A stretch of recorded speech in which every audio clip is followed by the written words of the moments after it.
All right, welcome back to another tutorial. Today we're going to talk about making a Wi-Fi button or a logo or something like that. So just a couple things that we're going to talk about. We're going to talk about a lot. We're going to talk about shape tools, scissors tools, and cutting and creating different paths. We're going to talk about using fill and stroke as well as gradients and a lot of other things. So what you're going to want to do is open up Illustrator and then create a brand new document. So I'm going to click on New, and we're going to use the web setting. So just go to your profile and make sure web is selected. Then on name, I'm going to change this to Wi-Fi, and I'm going to leave all this the same and hit OK. And this creates a brand new artboard that we'll be able to use. So the first thing you'll want to do is to create a rounded rectangle.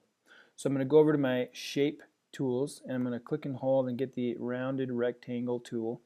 And then I want it to be square, so to make sure that it is a perfect square, I'm going to hold down shift and I'm going to click and drag until I get a size that I like. Looks good. Now you notice that these edges aren't curved very much. So in order to curve them more, you can just take one of these little dots here and click and drag it towards the middle, and then that increases your the curve of the corners.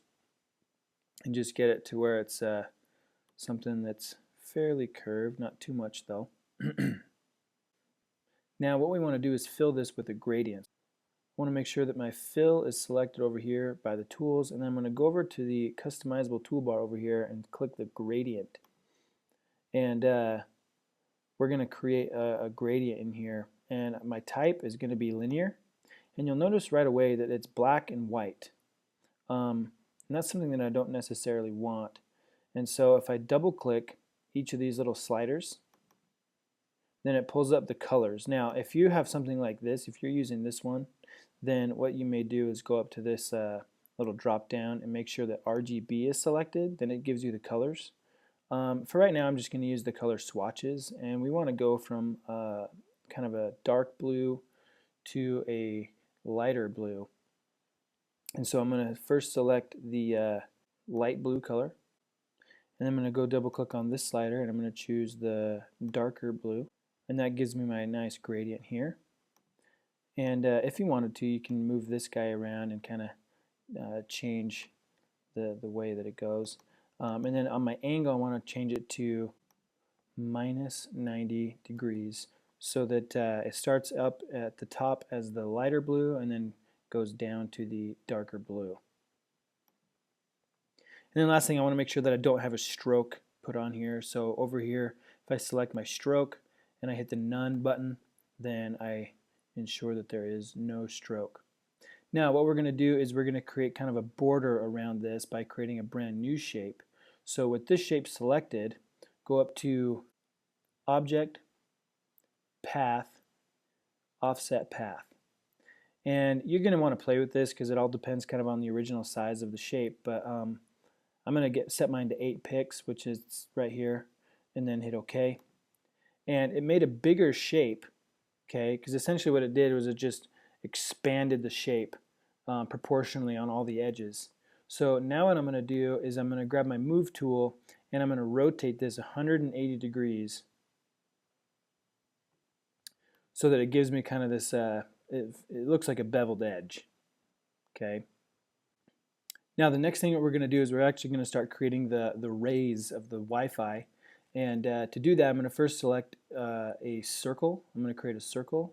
So the shortcut to that's the letter L on the keyboard. And I want to make sure that my stroke is black and that I don't have any fill. So I can just make sure that my fill has the red line through it and that I have the stroke. And then I'm going to hold shift because I want it to be a perfect circle, and then I'm going to make it fairly large. It doesn't really matter how big it is at this point, you just want enough room to work. And then I want to adjust my stroke size so that it's fairly thick. And you can adjust your stroke up here in the options bar, and I'm just going to move it to 25 point, and that should be okay for now. Now I want to cut this circle up because I only really want about 1/4 of it. So to do that, I'm going to grab the scissors tool. The scissors is the letter C on the keyboard, and it's also underneath the eraser tool over here on the palette if you want to do it that way. And you'll notice right here that there are paths and anchor points to the path. So I'm going to click on 12 o'clock and 3 o'clock, and then if I get my move tool, so again the shortcut's the letter V on the keyboard, then I can hit delete. So all I have now is this 1/4 section of the circle. So I'm going to rotate this so that it is flat. So I'm going to rotate it 45 degrees there. Looking good.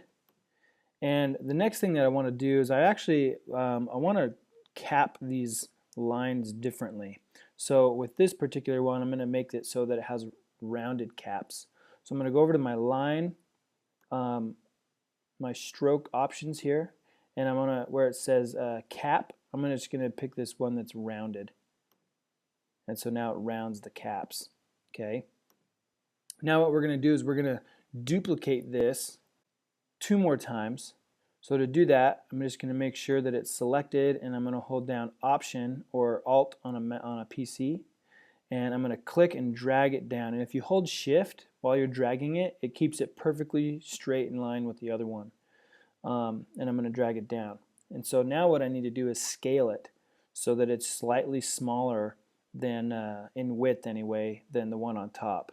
So I'm going to hold that, and if I hold Option or Alt while I'm doing that, then what it does is it scales it from the middle.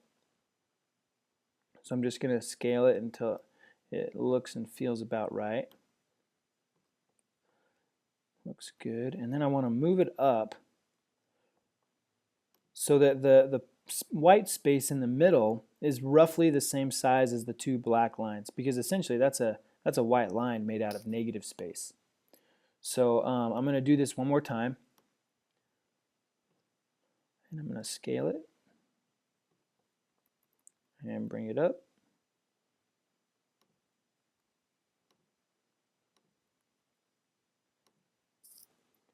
Looks good. Now the last thing I want to do to complete the icon here is to get a circle. So remember the letter L on the keyboard gives you that tool. And then I want to make sure that it has a black fill but no stroke. So right now I have a black stroke and no fill, so I can just hit this little arrow right here and it switches it. So then what I'm going to do is I'm going to create a circle.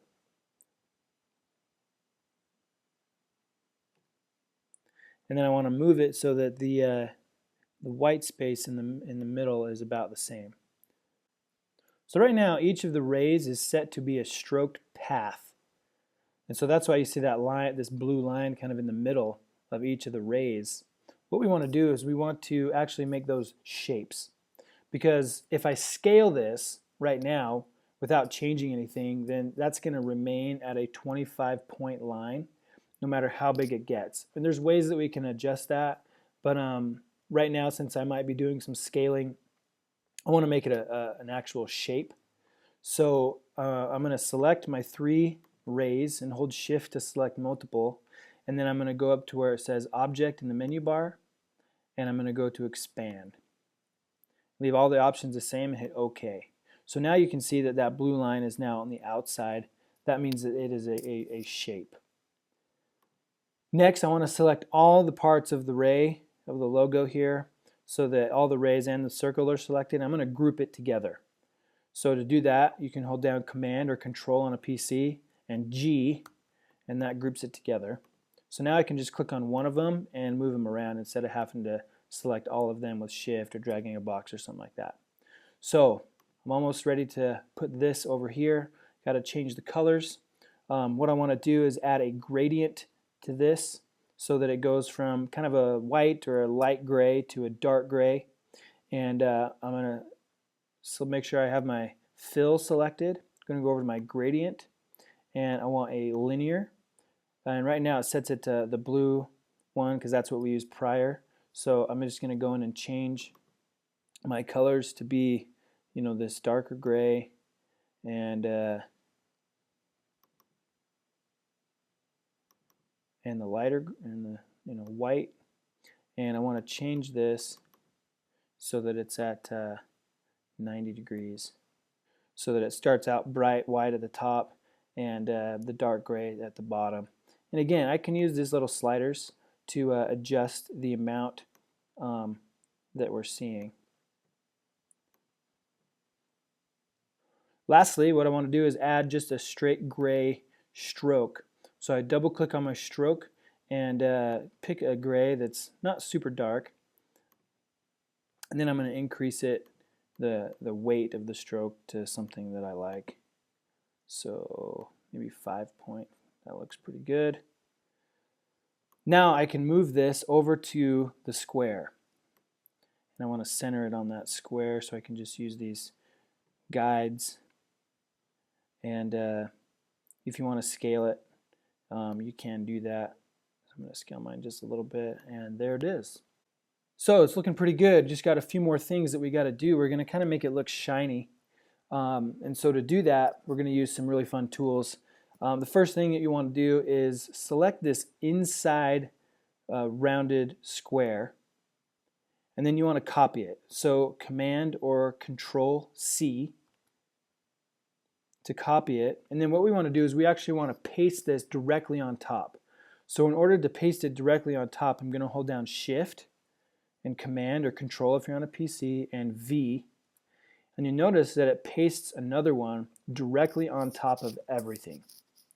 Now after I do that, I'm going to go ahead and make it white.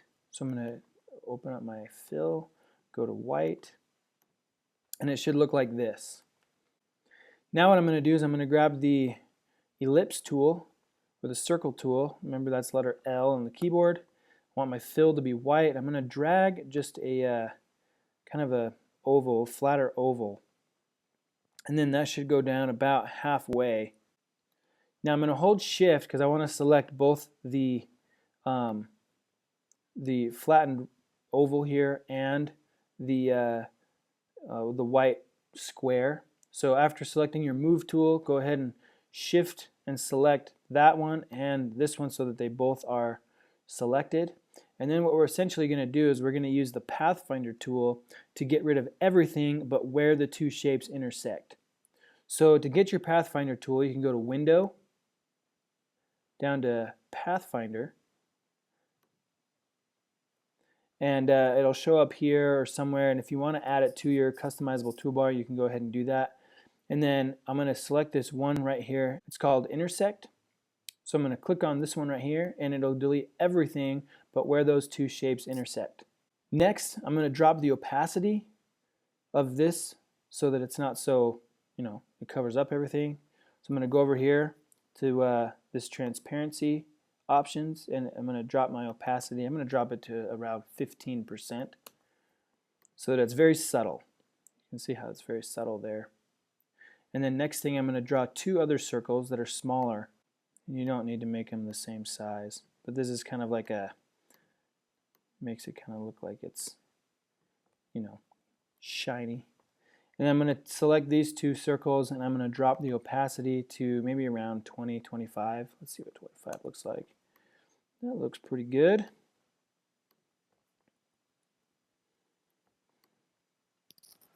And there you have it. Now to save it, saving is a little bit different in Illustrator compared to Photoshop because we want to export this as a JPEG. And since Illustrator is a vector-based editor, it doesn't natively save as a JPEG. So what we'll need to do is actually export it. So go up to File, Export, and then you want to just make sure that all of this stuff looks good. Where you want to save it. I'm going to change mine to JPEG. And right now, if this Use Artboards is selected, deselect it. That's for something else that we'll cover a little later. And then go ahead and export it. Leave all these the same and hit OK. And then you have a saved icon that you're ready to upload to Canvas.